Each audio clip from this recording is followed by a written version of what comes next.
Assalamualaikum warahmatullahi wabarakatuh. Perkenalkan, nama saya Aulia Febriani dari kelas 11 SMA Negeri 1 Torgambar. Di sini saya akan menjelaskan sedikit rangkuman dari bab 2 tentang Konstitusi Undang-Undang Dasar 1945.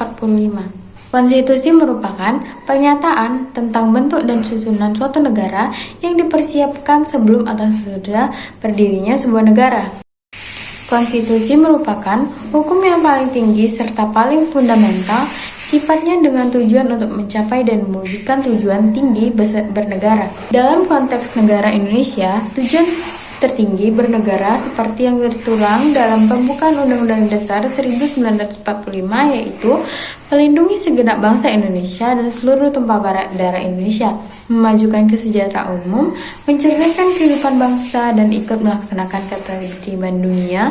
Ada dua macam konstitusi, yakni tertulis dan tidak tertulis. Konstitusi tidak tertulis sering disebut juga dengan konvensi. Konvensi merupakan aturan-aturan dasar yang timbul dan terpelihara, dilakukan terus-menerus dan berulang-ulang dalam praktek penyelenggaraan negara, tidak bertentangan dengan Undang-Undang Dasar Negara Republik Indonesia tahun 1945 dan pelengkap atau pengisi kekosongan yang timbul dalam praktek penyelenggaraan negara. Selanjutnya, Undang-Undang Dasar 1945 dalam kehidupan sehari-hari.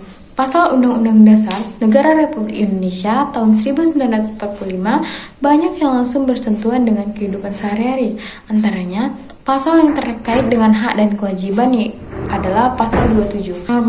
Norma menurut KBBI memiliki dua makna, yaitu aturan atau ketentuan yang mengikat warga kelompok dalam masyarakat. 2. Aturan ukuran atau kaidah yang dipakai sebagai tukar ukur untuk menilai atau memperbandingkan sesuatu. Ada 4 jenis norma, yakni norma asusila, norma sosial, norma agama, dan norma hukum. Norma asusila adalah aturan pergaulan norma masyarakat bersumber dari hati nurani manusia yang berkaitan dengan pemahaman baik dan buruk yang ada dalam kehidupan masyarakat, seperti pergaulan antar pria dan wanita. Norma sosial adalah aturan pergaulan dari masyarakat menata tindakan manusia dalam pergaulan dengan sesamanya, seperti bagaimana berbicara, bertindak, dan yang sopan. 3. Norma agama adalah aturan pergaulan dari masyarakat yang bersumber dari ajaran agama. Terakhir adalah norma hukum atau aturan pergaulan dari masyarakat yang berasal dari peraturan yang dibuat oleh pemerintahan atau DPRD di berbagai tingkatan. Norma merupakan kesepakatan sosial, usianya panjang ataupun pendek. Terkadang juga norma menyesuaikan perkembangan zaman. Hubungan Pancasila dan Undang-Undang Dasar 1945. Penempatan Pancasila sebagai sumber dari segala sumber hukum negara sesuai dengan pembukaan Undang-Undang Dasar Negara Republik Indonesia tahun 1945 alinea keempat.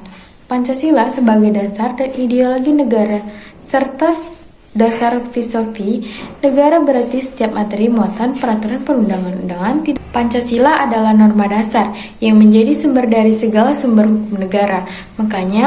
Maknanya adalah kehendak mencari titik temu dalam menghadirkan kemanusiaan, kebahagiaan hidup bersama.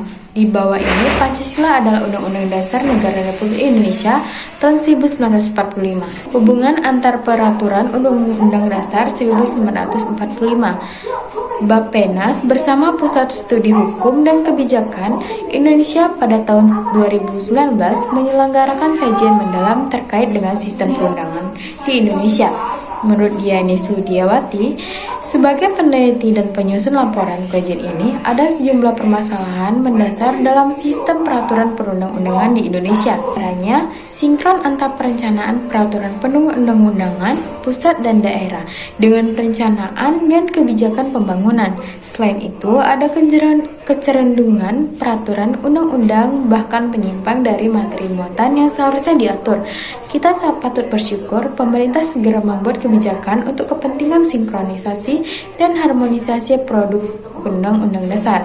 Hasilnya antara lain adalah pembatalan terhadap 3143 Perda yang bertentangan dengan kebijakan nasional. Pemerintah juga melakukan proses penyederhanaan regulasi. Akhir, Menganalisis isi produk perundang-undang. Isi produk perundang-undangan haruslah sesuai dengan hal berikut ini. Yang pertama, seluruh peraturan perundang-undangan di Indonesia harus merujuk pada Pancasila, Undang-Undang Dasar Negara Republik Indonesia tahun 1945. Tidak boleh mengabaikan apalagi bertentangan. Peraturan perundang-undangan yang ada di bawah Undang-Undang Negara Republik Indonesia juga harus merujuk pada pasal atau ayat yang ada dalam Undang-Undang Dasar. Yang terakhir, isi peraturan perundang-undangan yang harus selaras dengan upaya mendorong pemerintahan yang melayani kepentingan rakyat, memperhatikan rasa keadilan sosial. Salah satu yang dihasilkan dalam analisis adalah analisis dan evaluasi hukum mengenai sistem pendidikan nasional. Analisis ini tertuju kepada Undang-Undang Dasar Nomor 20 Tahun 2003 tentang Sistem Pendidikan Nasional. Analisis dilakukan mencakup setidaknya 4 hal, yaitu analisis dan evaluasi berdasarkan ketepatan jenis perundang-undangan. Yang kedua, analisis dan evaluasi berdasarkan kejelasan rumusan ketentuan. Ketiga, analisis dan evaluasi berdasarkan potensi disharmoni dengan peraturan undang-undang yang lain. Yang keempat, analisis dan evaluasi berdasarkan aktivitas implementasi peraturan perundang-undangan.